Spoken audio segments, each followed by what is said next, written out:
Hoje é um dia especial para você, para mim, que extraordinário estarmos juntos e vamos para nosso estudo de hoje, começando algo maravilhoso, algo especial, que é o estudo de 3 livros da Bíblia. Vamos começar por Gálatas, 6 capítulos, depois vamos para Efésios, ou para Efésios 6 capítulos e depois para Filemão, 1 capítulo da Bíblia. Extraordinário vai ser esse momento. E como vocês veem, a pandemia não nos impede. A gente sente falta de você aqui presencialmente, mas você está em casa, acomodado. E a vida cristã não para, a palavra de Deus não está em lockdown. E graças a Deus que nós já temos o anúncio das autoridades aqui da nossa cidade, do nosso estado, que a partir de terça-feira, 0 hora, a gente volta a poder nos encontrar aqui com metade da capacidade do templo. Então, domingo, eu já estou imaginando vê-lo aqui, e domingo será a ceia do Senhor. Vai ser extraordinário a gente estudar a palavra do Senhor. Como todo mundo sabe, a gente aqui no nosso templo central antecipa um domingo para servir também de treinamento, de experiência para todos os milhares de professores e de ensinadores e de estudantes da Bíblia no Brasil. O antigo culto ou encontro de treinamento de professores, nós substituímos nessa pandemia para ser valendo, de modo que até as emoções você pode copiar para com você. Vamos então abrir nossa Bíblia. Eu espero que tenha quem esteja pronto para ler e me apoiar aqui no capítulo 1 do livro de Gálatas. Já vamos logo o primeiro capítulo para valer, e temos 24 versículos da Bíblia. Vamos juntos, vai ser muito bom. O livro de Gálatas, os capítulos são sempre capítulos com 20, 25 versículos, que é exatamente nossa margem de limite para a gente poder ler. Vamos lá então. Paulo, apóstolo, não da parte de homens, nem por intermédio de homem algum, mas por Jesus Cristo e por Deus Pai, que o ressuscitou dentre os mortos. E todos os irmãos meus, companheiros, as igrejas da Galácia. Graças a vós outros e pais, da parte de Deus, nosso Pai, e do nosso Senhor Jesus Cristo, O qual se entregou a si mesmo pelos nossos pecados, para nos desarraigar deste mundo perverso, segundo a vontade do nosso Deus e Pai. a quem seja a glória pelos séculos dos séculos. Amém. Admira-me que estejais passando grande pressa daquele que vos chamou na graça de Cristo para outro evangelho, O qual não é outro senão que há alguns que vos perturbam e querem perverter o evangelho de Cristo. mas, ainda que nós, mesmos, como antes do céu, o evangelho de varão que se nos entregar, seja Assim como já dissemos, e agora repito, se alguém vos prega evangelho que vá além daquele que recebestes, seja anátema. porventura, procuro eu agora, não procuro agradar a homem. Se agradasse ainda a homem, não seria certo. Faço-vos, porém, saber, irmãos, que o evangelho por mim anunciado não é segundo o homem. Que eu não recebi, nem uma presunção alguma, mas mediante a revelação de Jesus Cristo. Porque ouvistes que, qual foi o meu proceder, outrora no judaísmo, como sobremaneira, perseguia eu a igreja de Deus e a devastava. E na minha nação, quanto ao judaísmo, avantajados e muitos se aplicaram, sendo extremamente zeloso da tradição do Pai. Quando, porém, ao que me separou antes de eu nascer, e me chamou pela sua graça, aprouve,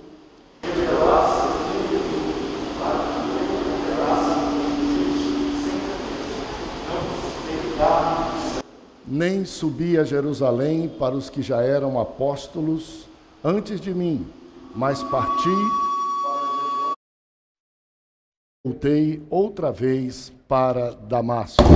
Decorrido de 3 anos, então, subi a Jerusalém para alistar-me com Cefas e permaneci com ele 15 dias. E não vi outro dos apóstolos senão Tiago, o irmão de Jesus. O que vos escrevo, eis que diante de Deus testifico que não minto. Depois fui para as regiões da Síria e da Cilícia. E não era conhecido de vista das igrejas da Judéia, que estavam em Cristo. Ouviram somente dizer: aquele que antes nos perseguia, agora prega a fé que outrora procurava destruir. E glorificavam a Deus. Vamos ler juntos, verso 23 e verso 24. Vamos lá. Ouviam somente dizer: aquele que antes nos perseguia, agora prega a fé que outrora procurava destruir, e glorificavam a Deus a meu respeito. Amém. Tome assento, os que estão em pé, os que estão aqui, e lembremos, mais uma vez, várias igrejas e editoras pararam, interromperam os seus estudos na Bíblia, exatamente por imaginar que, não estando presencialmente, não haveria como fazê-lo. E nós aqui estamos procurando descobrir sempre o que se faz em qualquer circunstância para não haver nenhuma interrupção nos trabalhos da igreja. Nós concluímos o nosso estudo de Josué, no capítulo 24. E agora nós estamos estudando o livro de Gálatas, Efésios e Filemon. Vamos iniciar 13 lições, tá? Para aqueles que querem e que puderem, e agora na volta não deixe de ter, o primeiro instrumento é a Bíblia. A Bíblia que a gente lê, a Bíblia que a gente estuda. O segundo instrumento nosso, o segundo material nosso é a revista de escola dominical. Olha só, tem para professor, tem para aluno, tem para adolescentes, jovens e adultos, e tem também para nossas células familiares, nosso culto nas casas. Então, todos devem ter. Qual é o valor? Primeiro, indispensável a Bíblia. Aqui serve de guia de estudo, serve de auxílio didático, nos ajuda a estudar de modo mais prático e sistemático aquilo que está na Bíblia Sagrada. Então, por favor, você já pode procurar na sua igreja, em qualquer lugar, para que você tenha esse instrumento maravilhoso. Que nós começamos hoje a estudar o livro de Gálatas, são 6 capítulos. O livro de Efésios, já falei, 6, e de Filemon, 13. Nós teremos 13 domingos, quer dizer, já sabemos que vamos ler um capítulo por domingo. Os capítulos são menores, dá para ler todo. São entre 20 e 25 versículos, vai ser extraordinário. Se você quiser perguntar para mim, pastor, o livro de Gálatas, eu consigo ler ele todo? Se você quiser, em 30 minutos você senta e você faz a leitura do livro todo de Gálatas ou o livro todo de Efésios. Claro que não parando, querendo interpretar, mas 30 minutos você faz. Se você perguntar para mim assim, pastor, e o que é que eu faço para aproveitar e escrever o livro de Gálatas e escrever o livro de Efésios? Deixa eu lhe dizer, 5 horas são suficientes para você escrever todo o livro de Gálatas. Se você dividir isso na semana, dá em torno de 1 hora por dia. Se você dividir isso em 2 meses, que é o tempo que nós vamos gastar para estudar, você vai precisar escrever 3 versículos só por dia. E quando terminar nosso tempo de estudo, você terá escrito para você, com sua mão, em sua casa, o livro de Gálatas, o livro de Efésios e o livro de Filemon. Você pensa que a gente só pode comer feijoada pesada e tudo de uma vez? Você nem consegue comer e finda não comendo gostosamente o sabor da palavra de Deus. Vá devagarzinho e chegue lá, que vai ser muito bom. Vamos lá então, tome aí sua Bíblia, os que já têm a revista, vamos dar uma olhadinha. É isso que nós vamos estudar, Gálatas, Efésios, Filemon. Para você ter um gostinho em sua casa, não sei se dá para aumentar ou não, se der, pode colocar. Olhem só, hoje vamos falar de Gálatas 1, Paulo e a inconstância dos Gálatas. No próximo domingo vamos falar de Gálatas 2, o evangelho da incircuncisão. E assim sucessivamente, até concluir todo o livro de Gálatas e começar Efésios aqui no 7º domingo e no último domingo, Filemon. Você pode adquirir as revistas ou ir nas nossas mídias todas e você, então, vai ter uma noção melhor. Para aqueles que já têm a revista em si, essa é a página que nós vamos estudar hoje. Pode colocar para mim, por favor, ó, na sua revista, colorido, bem explicado, olha, tudo direitinho, já está, página de número 5, tá bom? Se você não tem ainda, não se desespere, ao longo da semana mande buscar pelo telefone, entrega também pelo iBíblia ou pelo motoboy, tudo como você faz para pegar outras coisas, pode mandar pegar aqui também. E na igreja, no templo, quando você tiver, tá legal? Então essa é a página de rosto que nós vamos estudar como está impresso na nossa revista. Tá legal? Vamos então ao esboço, por favor. O esboço simplificado, como nós sempre fazemos para facilitar, é esse que está aqui. Todos os elementos são colocados aqui e nós então estudamos o livro de Gálatas, capítulo 1, e escolhemos para esse capítulo um título. E o título que escolhemos é Paulo e a inconstância dos Gálatas, tá bom? É isso que nós vamos ver. Paulo e a inconstância dos Gálatas. Você pode até escolher outro título, dar outro título, é com você. Esse parece ser. E desse capítulo todo, do capítulo 1, nós escolhemos o verso 8, como sendo uma boa síntese, o texto de ouro, o texto-chave. Você pode ler comigo, vamos lá. Mas, ainda que nós, ou mesmo um anjo, vindo do céu, vos pregue evangelho que vá além do que vós temos pregado, seja anátema. Gálatas 1 e 8. Por aí você já vê que o tom desse capítulo não é um tom mais amistoso possível. Paulo estava agitado, incomodado com alguma coisa que estava acontecendo. Não é normal. Todas as demais cartas de Paulo, geralmente o capítulo 1 é leve, é muito introdutório. Nesta aqui ele foi direto ao ponto, direto ao assunto, tratamento de emergência, de urgência. Nós vamos descobrir nosso estudo, tá legal? E o que nós vamos levar de prático ao final de tudo isso é, o fundamento da fé cristã é única e exclusivamente a morte vicária e a ressurreição do Filho de Deus. Não se impressione muito com vicária, é só pegar, hoje em dia, coloca em cima da palavra que já vem a definição, e a palavra vicária quer dizer a morte em meu lugar, substituindo alguém. Alguém tomou o lugar do outro, substituiu o outro. A morte de Cristo não foi pelos seus pecados, e nem ele teve para morrer, e nem para que se cumprisse nele o salário do pecado e a morte. Mas ele morreu em meu lugar, em teu lugar, por isso que nós chamamos morte substitutiva ou morte em meu lugar, em lugar de outra pessoa.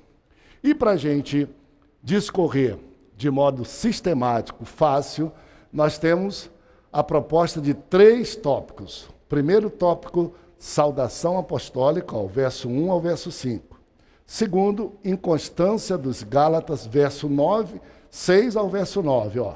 E Paulo, prova viva, uma prova viva, a prova viva do 10 ao 24. Todos os versos, portanto, estão aqui estudados e estão classificados, estão arrumados sobre alguns títulos práticos para você sair de hoje dessa leitura e dizer assim, estudei o capítulo 1 e os primeiros versos são saudações de Paulo, o segundo segmento de versos foi a inconstância, o incômodo que Paulo teve, porque os crentes da Galácia estavam muito superficiais, estavam muito indo na onda de histórias diferenciadas, e por fim, Paulo mostra a sua vida e a sua história como uma prova viva de que o Evangelho de Cristo Jesus independe de regras judaicas. Mais uma vez, não precisa de ser ajudado por nada e por ninguém, não há necessidade. Jesus, sua morte na cruz, é suficiente para que aqueles que nele creem tenham uma vida eterna. Não precisa somar com outra religião, não precisa somar com obras da carne, não precisa somar com os ritos judaicos que nós já falamos aqui tantas vezes, principalmente guarda do sábado, principalmente circuncisão e principalmente não poder comer comidas que foram criadas para que nós pudéssemos nos alimentar dela, e principalmente de atribuir a obras, guarda do sábado, comidas e circuncisão, poder para salvar pessoas ou para ajudar a salvar, porque por obras ninguém pode ser salvo. A salvação é de graça e pela fé. E se você perguntar para mim, por que isso? Porque Deus decidiu assim. Para Deus não é quem tem dinheiro, senão o pobre não seria. Para Deus não é quem pode fazer coisas, senão quem não pode não teria acesso à salvação. Para Deus não é beleza, para Deus não é influência, para Deus não é raça, para Deus não é país, para Deus não é cultura, porque as pessoas seriam consideradas desiguais e elas poderiam bater no peito e dizer assim, eu fui perdoado e sou salva pelos meus méritos. Deus, então, escolheu uma coisa que revolucionou. Ele é Deus, Ele é Senhor. Ele disse, vai ser pela graça e pela fé. O que é graça e o que é fé? Fé é quem crê. Não, sem dinheiro dá para crer. Doente dá para crer. Nascido em qualquer lugar dá para crer. Na cidade ou lá no interior, a fé é acessível a todos. E a graça, qual é a graça? Todos os que sabem que são pecadores e não têm méritos próprios, sabem que não podem fazer nada para melhorar a si mesmos. Exatamente para esses, eu me dobro, eu olho para eles e eu lanço para eles a minha graça. A minha graça é, se você quer, é um presente meu, eu lhe dou, independe de você ter contrapartida, portanto é para todos vocês. Esse é o segmento todo do nosso estudo que vai para frente. Se tiver alguém que pode me ajudar, vamos ao primeiro ponto. Saudação apostólica. Paulo, o apóstolo de Jesus. Verso 1. Quem pode ler? Paulo, apóstolo, não da parte de homens, nem por intermédio de homem algum, mas por Jesus Cristo e por Deus Pai, que o ressuscitou dentre os mortos. Então, Paulo começa a saudação.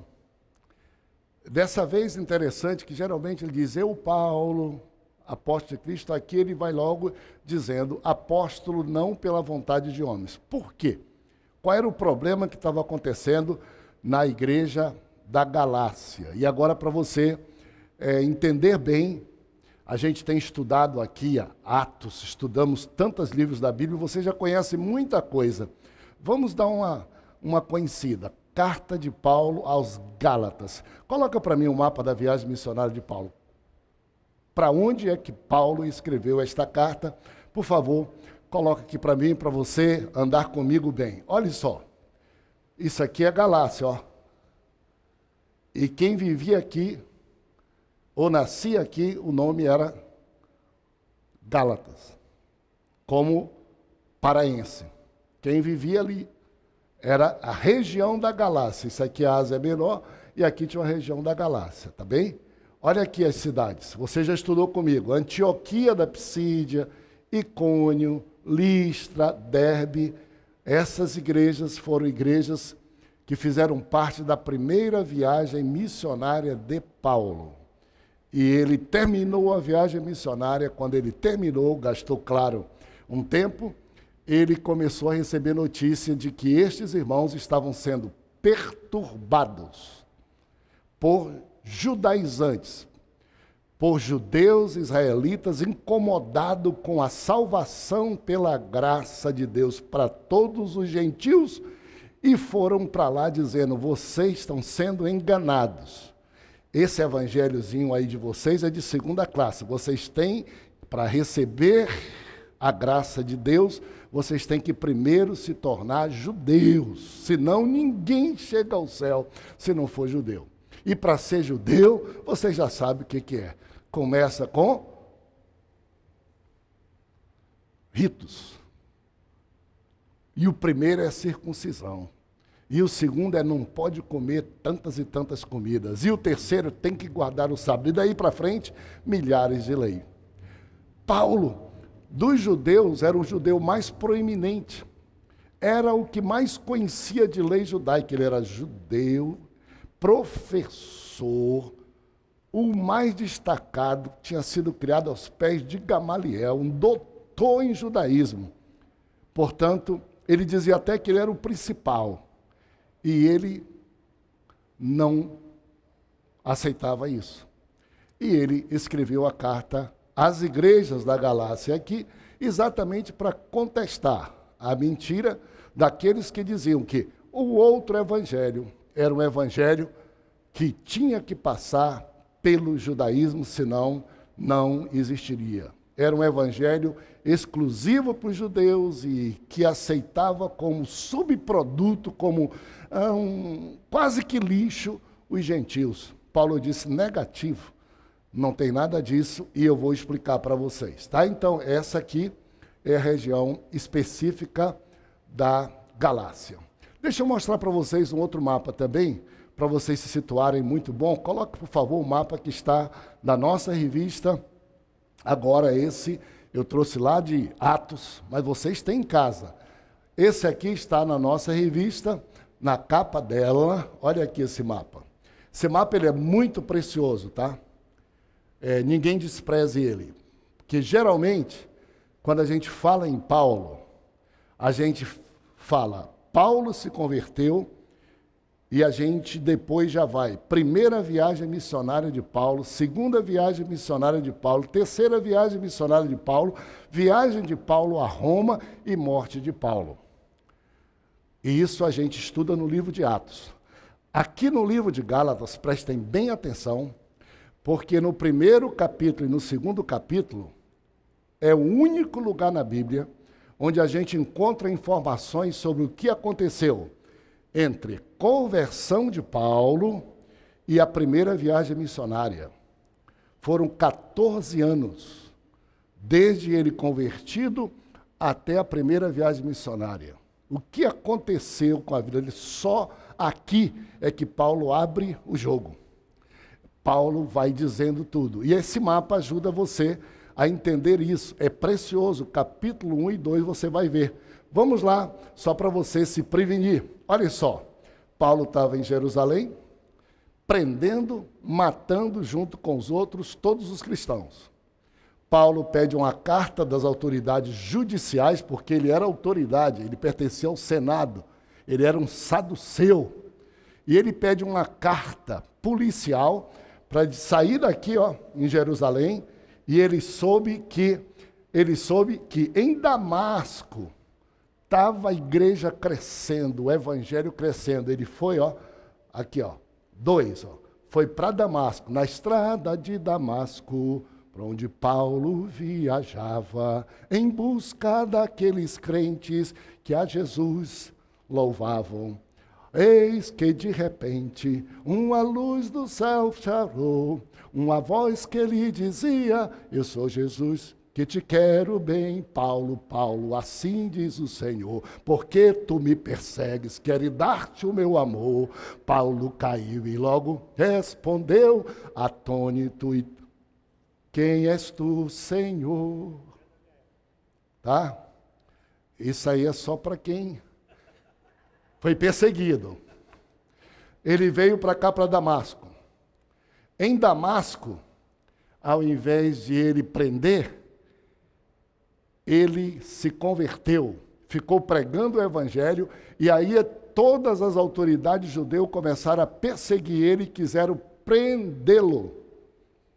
Ele ficou em Damasco, atenção para isso. Até aqui a Bíblia diz, na estrada de Damasco. Depois, Atos não diz mais.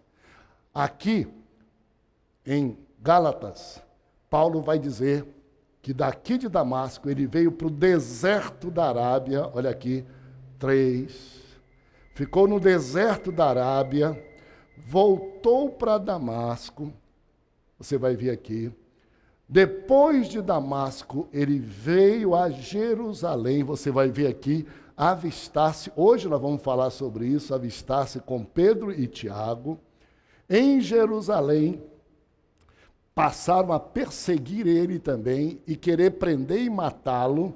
E aí os apóstolos recomendaram ele a ir embora. Ele saiu de Jerusalém, passou por Cesareia e foi, olha para onde? Ó. Tarsus. Tarsus o que é? Cidade onde ele nasceu, onde ele era conhecido, onde ele era o nome mais importante, ele era a figura mais brilhante da cidade dele. Ele disse, vou para lá e vou divulgar a fé que eu tenho. Em Tarsus, ele fez isso também, mas ele foi altamente perseguido. Por onde ele passava, o que ele fazia, passou agora a sofrer. E lá de Tarso, tá bom? Lá de Tarsus, estando em Tarsus, Barnabé lembrou de Paulo e foi convidar para vir trabalhar, cuidar da igreja em Antioquia. E aqui é que vai acontecer a primeira viagem missionária a partir do capítulo 11 de Atos. A partir daí, toda essa história aqui, ela não é contada em nenhum outro lugar da Bíblia. E aqui é que nós vemos. E ela demorou em torno de 14 anos da vida de Paulo, por isso que esse mapa ele é um mapa importante. Eu mandei para vocês também uma pequena tabela, para você dar uma olhada comigo, só para você, essa tabela nossa, tudo que eu mostrei aqui está nas revistas, veja como é interessante. Aquela que eu mostrei antes é em Atos. Essa aqui é em síntese do Novo Testamento. Olha aqui, ó, classificação dos livros do Novo Testamento. Existe essa tabela. Essa tabela classifica quais os livros do Novo Testamento pelos autores, ó. Mateus foi Mateus, pelos autores, não interessa a gente agora. Ela classifica o livro do Novo Testamento pela ordem bíblica ou canônica, como está na Bíblia. Classifica os livros do Novo Testamento pelo conteúdo, o que é histórico, o que é doutrinário, o que é profético. Mas o que eu quero chamar a atenção para vocês é essa última. Classifica o livro do Novo Testamento pela ordem cronológica em que eles foram escritos. Cronológica. E aqui é uma informação muito importante para estudiosos da Bíblia. O livro de Gálatas é tido como sendo o primeiro livro do Novo Testamento ou o segundo.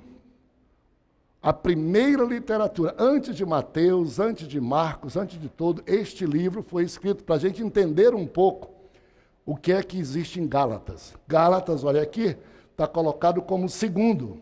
Primeiro Tiago, depois Gálatas, depois foi Tessalonicenses, e aí que vai os outros todos, a ordem de escritura. Queria chamar a atenção de vocês, pode tirar, volte de novo lá para o esboço, principalmente para a importância desse livro como sendo um primeiro, ou um dos primeiros livros escritos. Talvez assim você vá sentir a sensação que Paulo sentiu quando ele precisou dizer algumas coisas, porque naquela época não existia Bíblia, assim como nós temos. Naquela época não existiam os livros para a gente ler. Naquela época o evangelho era pregado verbalmente e pelo exemplo da pessoa, não tinha como dizer assim, está aqui no Novo Testamento. O Novo Testamento começou por aí. Voltamos então aonde estávamos. Verso 1.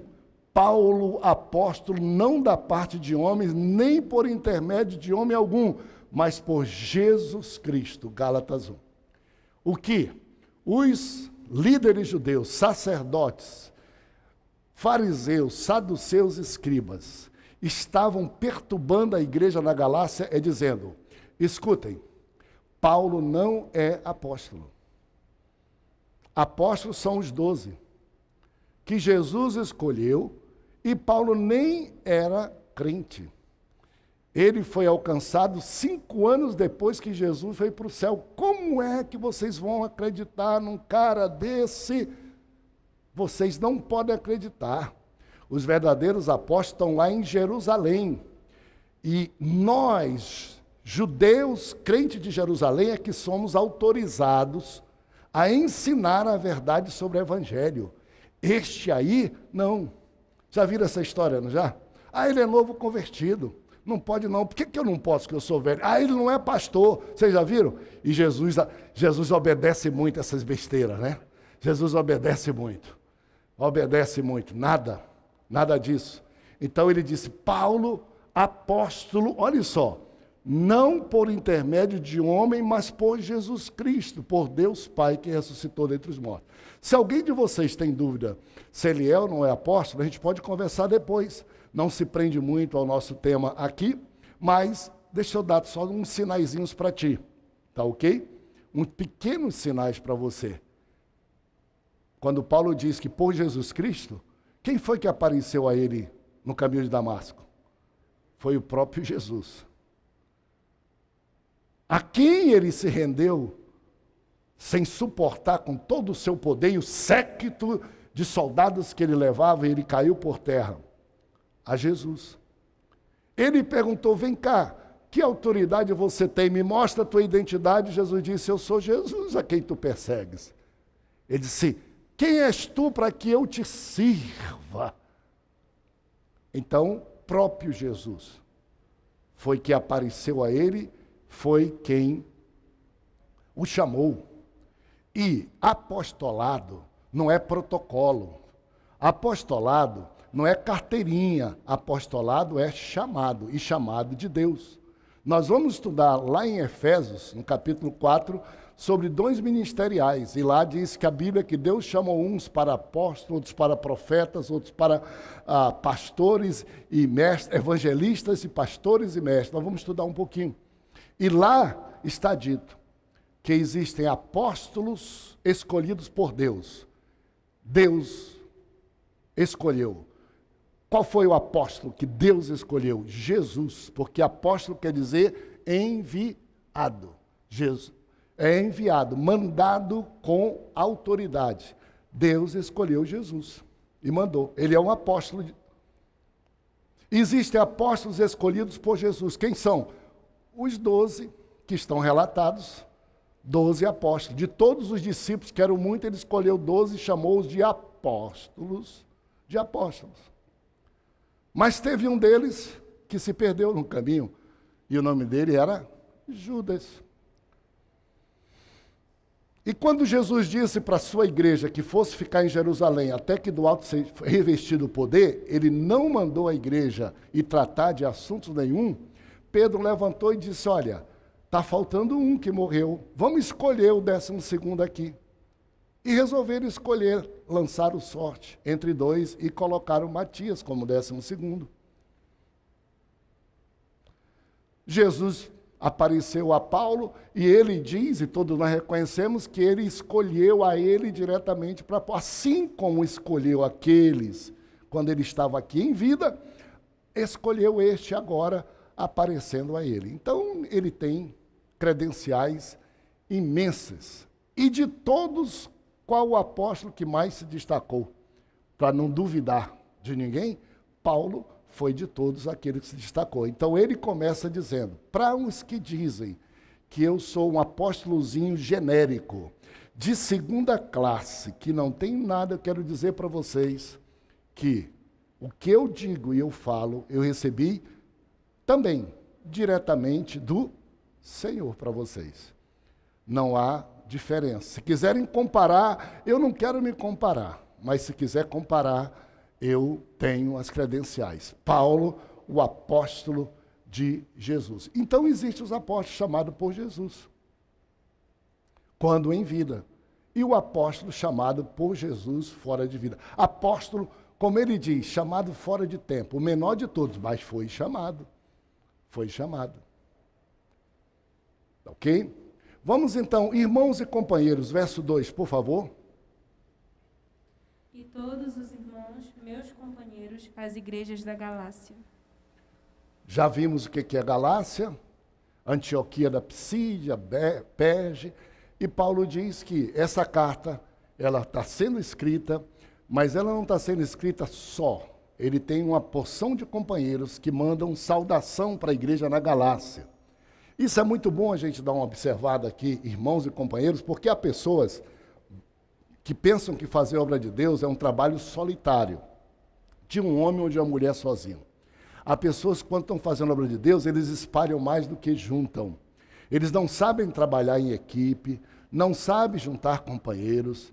Eles acham que a missão é pequena, que eles sozinhos cumprem a missão, quando, na verdade, o papel de um apóstolo e de um líder é juntar companheiros, juntar companheiras, juntar irmãos, juntar pessoas, porque a seara é grande e os trabalhadores são poucos. Por exemplo, veio a pandemia. Pastores que tinham idade muito alta e que não costumavam dar oportunidade para gerações mais novas, ou ficaram à frente da igreja, pegaram o Covid, sofreram muito e alguns morreram, ou a igreja parou, não tinha quem continuasse. Quando a pandemia veio aqui, os irmãos daqui da igreja, no ministério, disseram: pastor, o senhor não pode ter problema, porque nós queremos o seu bem e queremos que a igreja esteja em paz e não fique pensando, morre ou não morre, está ou não está entubado, para não permitir exatamente que pessoas se aproveitem da igreja, dizendo outras coisas. Cuidado com sua saúde, sou uma referência. Eu sou meio desaforado, eu quis ficar, mas eu digo, sabe de uma coisa? Não. E aí o meu filho, minha família disse: o senhor não pode, pai, o senhor é de risco. Eu temei um pouco, mas fiquei. A igreja foi tão bem, ou melhor do que se eu tivesse aqui. Apareceram mais líderes, as novas gerações foram para frente, a orquestra não parou de tocar, tinha tempo que ela estava menor, só com o mais jovem, está crescendo, cresceu de novo, agora diminuiu um pouco. Os corais se multiplicaram, porque tem que fazer 4 cultos, 5 cultos, apareceu mais grupo de louvor, e graças a Deus que eu já estou só ali complementando coisas e inspirando pessoas, porque o trabalho de Deus é feito por equipe, por muita gente. Não tem negócio de exclusivismo, não tem negócio de estrelão, não tem negócio de eu mando, não tem negócio dos outros não podem, nada disso, nada disso. E se é verdade que o trabalho é feito por muitas pessoas, é verdade também que o líder, ele tem que ser grato às pessoas que fazem o trabalho. Tem líder que não deixa ninguém fazer e que não tem um agradecimento a dar, porque tem medo de perder o foco, só ele é que é o importante e tal. Eu estou com saudade, por exemplo, de uma coisa. A orquestra completou 85 anos. O coral vai completar 95 anos. Não sei se vocês sabem, mas nós conversamos que, se Deus quiser, no mês de outubro, quando o coral fizer 95 e a orquestra já está com 85, que, se Deus quiser, nós vamos ter a maior apresentação para Deus, o maior culto musical que a gente conhece na história. Vamos festejar os 85 anos da orquestra, 95 do coral, no centenário centro de convenções. Só que não vai ter lugar para ninguém que não toque e que não cante em coral. Ali, 20 mil, 5 mil, seja o que for, já estou imaginando, 1.000 instrumentistas, 4.000 coristas, de todas as gerações que passaram. Só não vamos trazer de volta do céu, porque esse poder não nos é dado. E o Brasil e o mundo todo vai ver o som dos instrumentistas que já passaram, que já estão mais idosos, que hoje não estão nas orquestras. E eu fico delirando. Toda vez que tem aniversário da orquestra, tem aniversário do coral, que eu venho, o pessoal quer que eu pregue, eu não prego, eu canto. Eu peço para eles cantarem. Por quê? Porque são importantes. Eu tenho 60 anos, eles têm 85. Eu tenho 63 anos, eles têm 95. Eles nasceram com essa igreja. Um é o lugar da orquestra, outro é o lugar do coral, o outro lugar. Quem é chamado por Deus não tem quem lhe tire do lugar, não tem concorrente, não existe isso. Não existe isso. Existe soma força. Aos companheiros, irmãos, muito obrigado.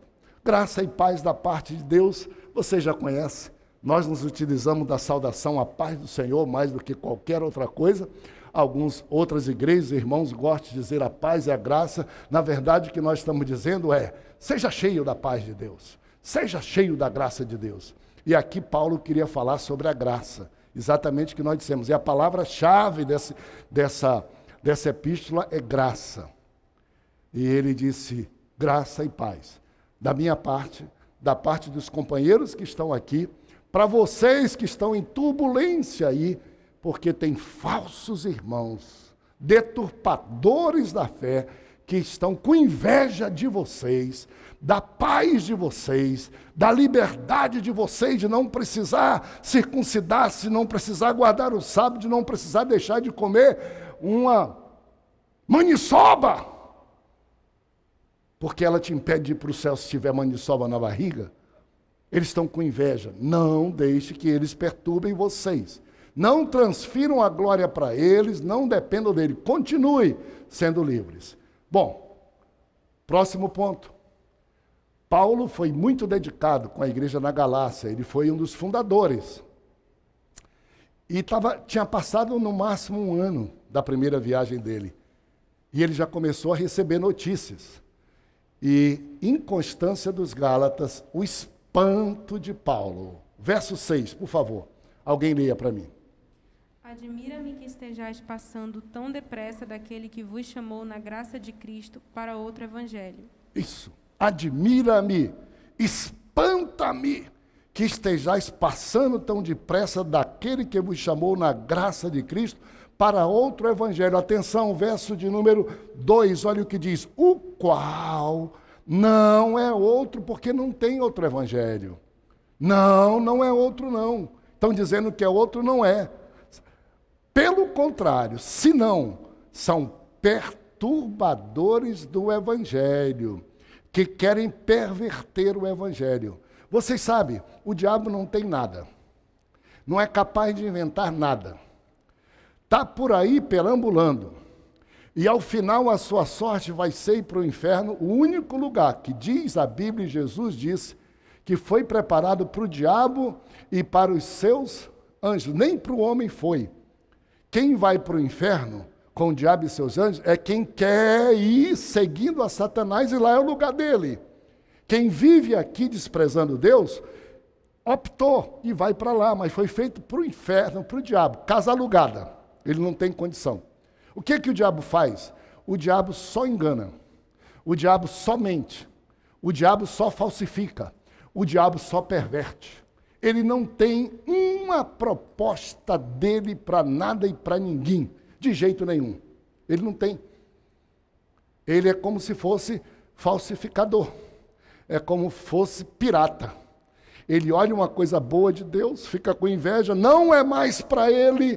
Ele pega e diz, como é que eu vou enganar e vou fazer as pessoas acreditar que o falsificado é melhor do que o original?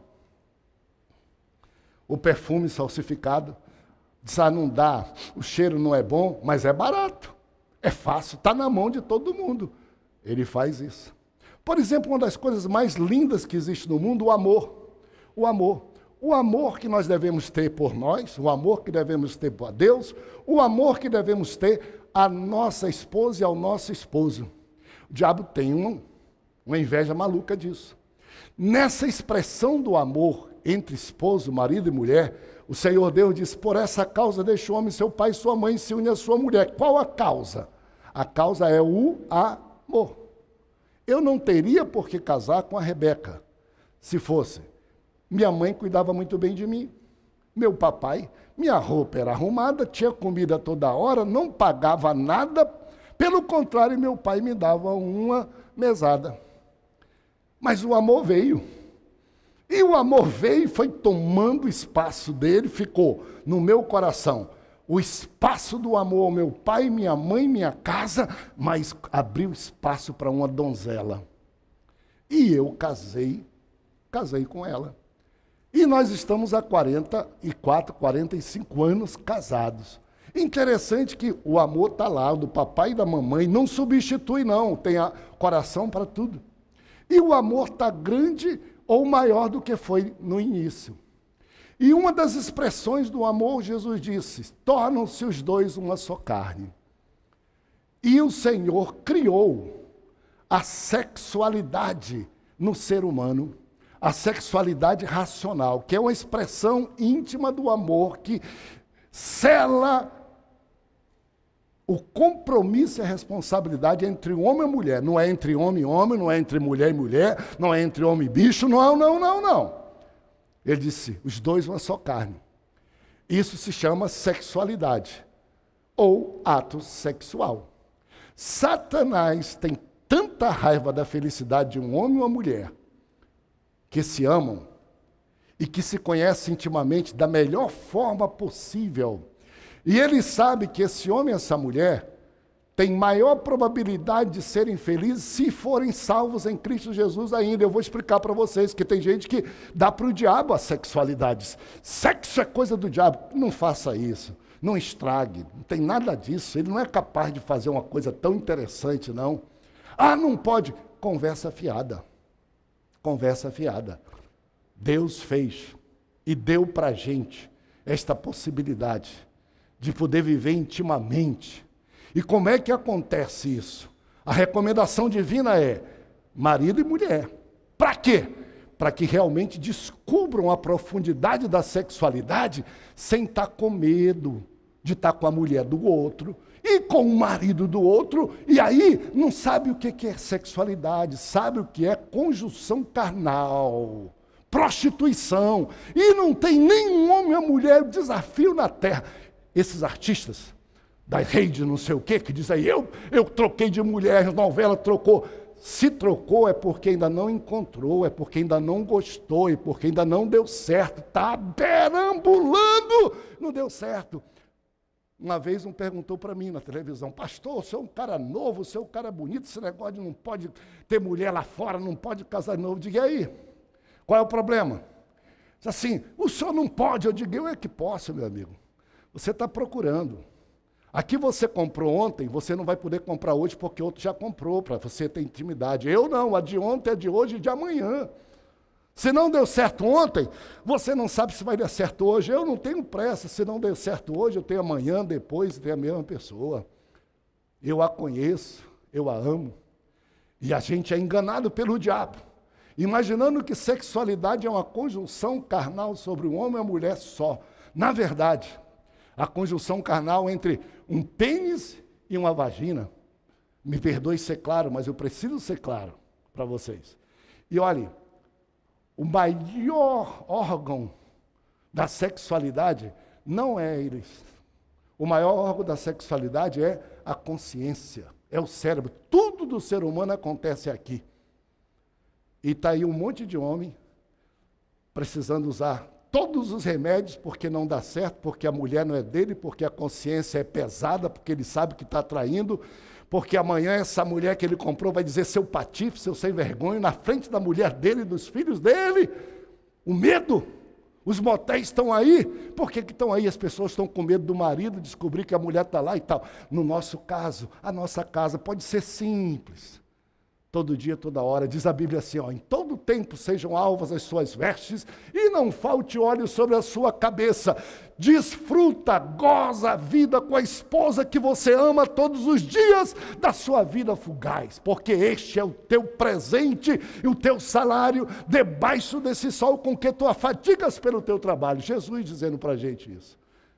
Satanás só faz querer enganar, é o que Paulo disse. Meu espanto é isso. Vocês estão abandonando.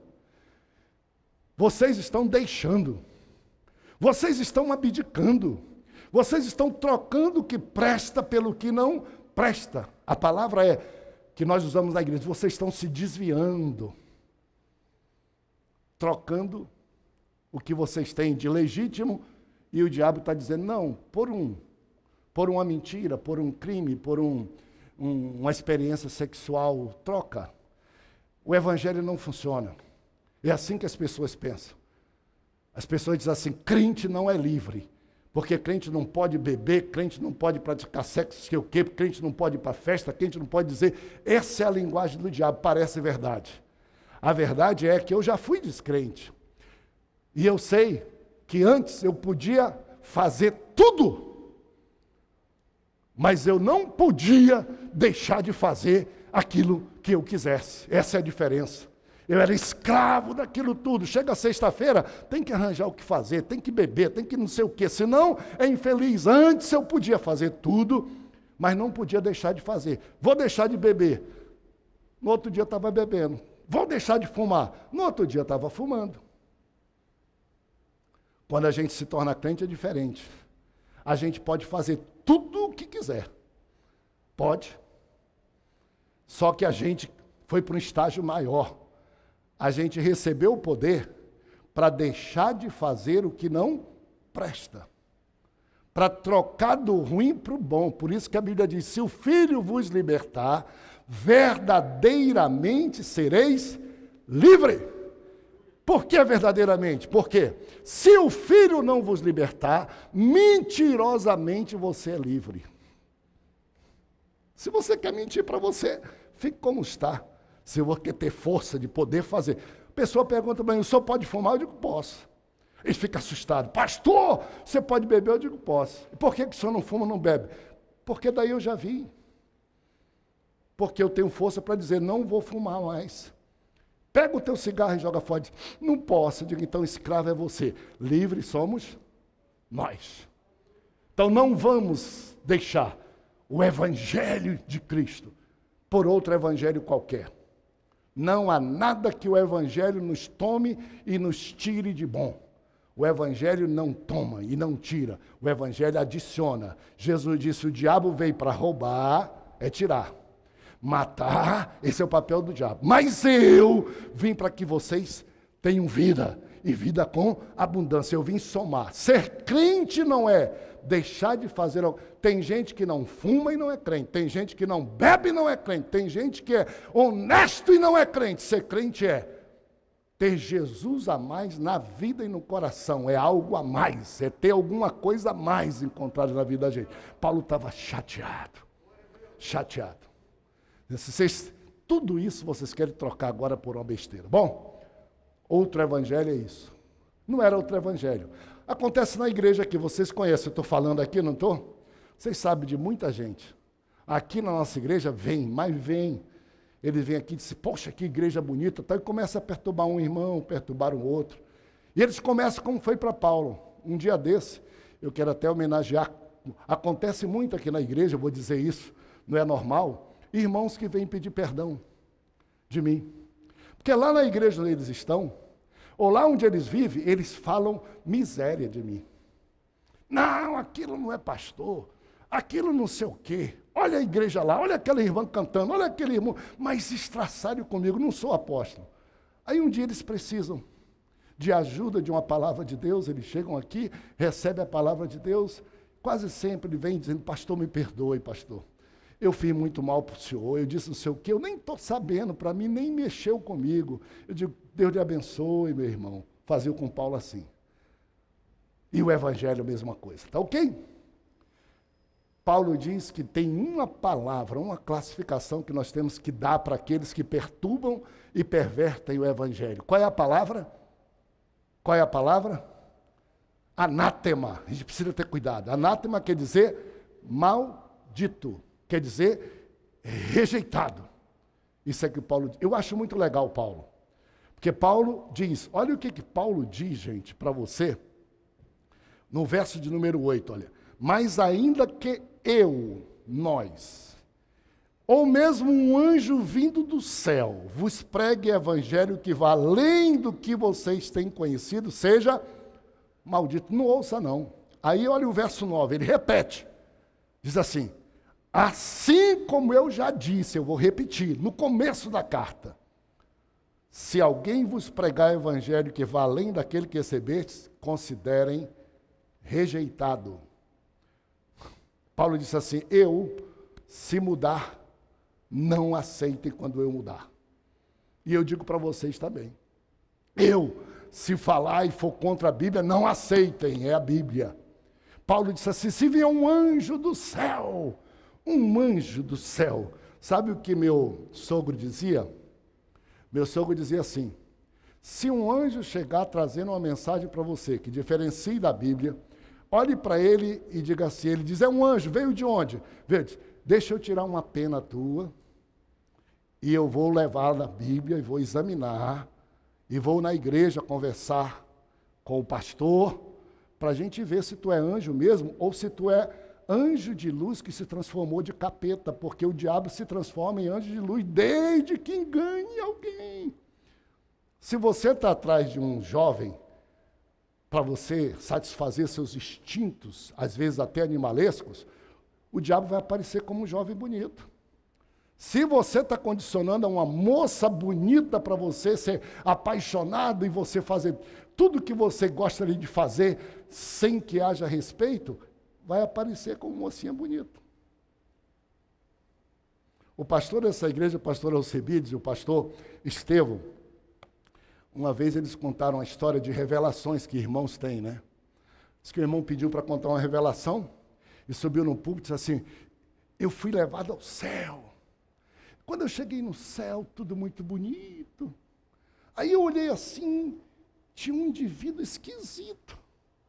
Orelhona grande, escuro, preto, esquisito. O pastor pegou, disse, meu irmão, tu não estava no céu, tu podia estar no inferno ou em outro lugar qualquer, meu irmão. Isso é esquisito. Um outro irmão foi contar, eu tive uma revelação para querer ensinar para todo mundo, disse, eu fui no céu e vi tudo lá, tudo era branco, bonitinho. Todas as pessoas que estavam lá no céu, cabelinho branco, todo mundo de muletazinha, andando devagarzinho, corcunda. Ele queria dizer que tinha visto no céu pessoas idosas. O pastor disse, meu irmão, será que o senhor não visitou o asilo de idosos? O senhor não sonhou, foi com o asilo? Porque as pessoas querem ensinar uma coisa para outra. Termino, fique em pé comigo. Paulo, a prova viva. Verso 10, leia, por favor. Porventura, procuro eu agora o favor dos homens ou de Deus? Ou procuro agradar a homens? Se agradasse ainda a homens, não seria servo de Cristo. Perseguidor apóstolo, verso 13. Porque ouviste qual foi o meu proceder, outrora no judaísmo, como sobremaneira perseguia eu a igreja de Deus e a devastava. E por fim, um apóstolo preparado, verso 23. Verso 23. Ouviram somente dizer, aquele que antes nos perseguia, agora prega a fé que outrora procurava destruir. Ok, eu disse para vocês, e vejam bem o que está escrito no verso também de número 17. Olhem só. Não subi a Jerusalém para os que eram apóstolos antes de mim, mas parti para as regiões da Arábia e voltei outra vez para Damasco. Lembra que eu falei? Da conversão ele foi para o deserto, voltou de novo para Damasco e não foi. Aí, verso 18. Olha o que está escrito. Decorridos 3 anos, então subi a Jerusalém, depois da conversão, 3 anos. Fui a Jerusalém avistar-me com Cefas e fiquei lá com ele 15 dias. Nada disso está em Atos ou em nenhum outro lugar. Agora veja o verso 1 do capítulo 2, só para a gente... 14 anos depois, subi outra vez a Jerusalém com Barnabé, levando também Tito. Esses episódios não estão relatados em nenhum outro livro da Bíblia. Concluindo, eu acho que eu já falei para vocês e talvez vou falar outras vezes. Eu achei muito interessante, nós estávamos numa conversa entre várias igrejas e vários ensinamentos.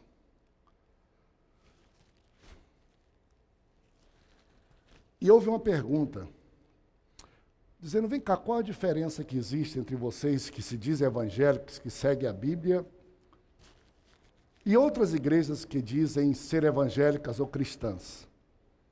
Não é pergunta fácil para a gente dizer com líderes.